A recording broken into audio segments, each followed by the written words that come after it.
میرے حضور سے پوچھا گیا مومن بخیل ہو سکتا ہے؟ کہا نہیں، مومن سخی ہوتا ہے، لیکن ہو سکتا ہے کبھی بخل بھی کر جائے، بشر ہی تو ہے۔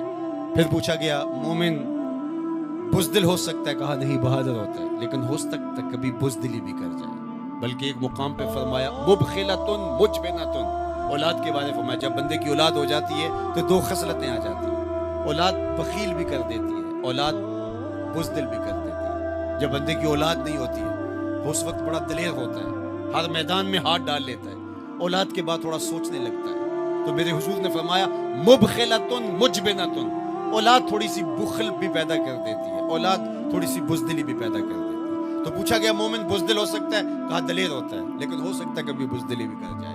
پھر پوچھا گیا بخیل ہو سکتا ہے؟ کہا سخی ہوتا ہے، لیکن ہو سکتا ہے کبھی بخل بھی کر لے۔ تیسری بات میرے حضور سے پوچھی گئی مومن جھوٹا ہو سکتا ہے؟ فرمایا جھوٹا نہیں ہو سکتا، یہ طے شدہ بات ہے کہ مومن ہو اور جھوٹا ہو یہ نہیں ہو سکتا۔ میں اور آپ اپنی زندگی میں اتریں، اپنے شب و روز میں اتریں، اپنے کاروبار میں اتریں، اپنے دوستوں کی بیٹھک میں اتریں اور دیکھیں ہماری زندگی میں کہیں جھوٹ تو نہیں جڑا ہوا۔ میرے حضور نے تو مومن کی شان بیان کی کہ وہ جھوٹا نہیں ہوتا، اور میرے حضور کا نمایاں وصف صادق اور امین ہے، جس کو کافر بھی مانتے تھے۔ جب آقا کریم نے کوہ صفا پہ چڑھ کے کہا میں اگر کہوں کہ پہاڑ کی دوسری جانب سے ایک لشکر آ رہا ہے جو تمہیں تاخت و تاراج کر کے رکھ دے گا تو تم میری بات مان لو گے؟ تو انہوں نے کہا نہ بھی نظر آیا تو ہم کہیں گے ہم اندھے ہیں، آپ سچے ہو۔ جو اتنا سچا، جس کی صداقت کی قسمیں کھائی جائیں، جس کی امانت کی قسمیں کھائی جائیں، ہم اس کے غلام اور اس کے امتی ہوں۔ یہ بالکل آپ کے پاس جاپان بستا ہے، ایشیائی ملک ہے، اور وہاں بچہ بھی جھوٹ نہیں بولتا، وہ کوئی اور گوشت پوست کے بنے ہوئے انسان ہیں، نفس اور شیطان ان کے ساتھ نہیں جڑا ہوا؟ کیا ان کی ضروریات اور ان کی مجبوریاں نہیں؟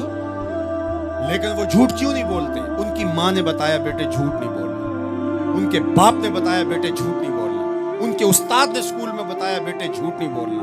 اور ہم کیوں بولے؟ ہمارے نبی نے بتایا جھوٹ نہیں بولنا، ہمارے آقا نے بتایا کہ جھوٹ نہیں بولنا۔ اگر ہم آقا کے سچے غلام ہیں تو ہماری زبان سے جھوٹ نکل ہی نہیں سکتا۔ جب کوئی شخص جھوٹ بولتا ہے حدیث پاک میں آتا ہے اس کے منہ سے بدبو نکلتی ہے، جس سے اللہ کے رحمت کے فرشتے ایک میل دور ہٹ جاتے ہیں، اور اگر وہ پھر جھوٹ بولتا ہے تو فرشتے اور پیچھے ہٹتے چلے جاتے ہیں۔ اب سویر سے لے کر شام تک جھوٹ جھوٹ اور جھوٹ، اور فرشتے کہاں کے کہاں پہنچ گئے۔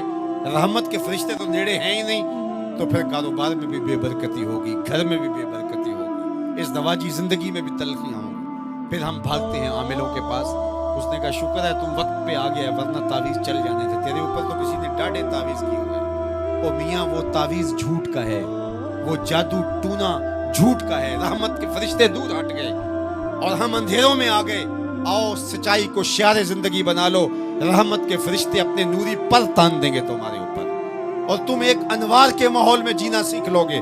میرے حضور علیہ السلام کا بتایا ہوا دین، میرے حضور کا دیا ہوا شعار حیات، میرے حضور کے دیے ہوئے انداز زندگی، وہ اختیار کر کے ہم ایک پاکیزہ ستھری طیب اور صاف زندگی گزارنے کا تصور حاصل کر کے ایک خوشگوار زندگی جینے کی کوشش کریں۔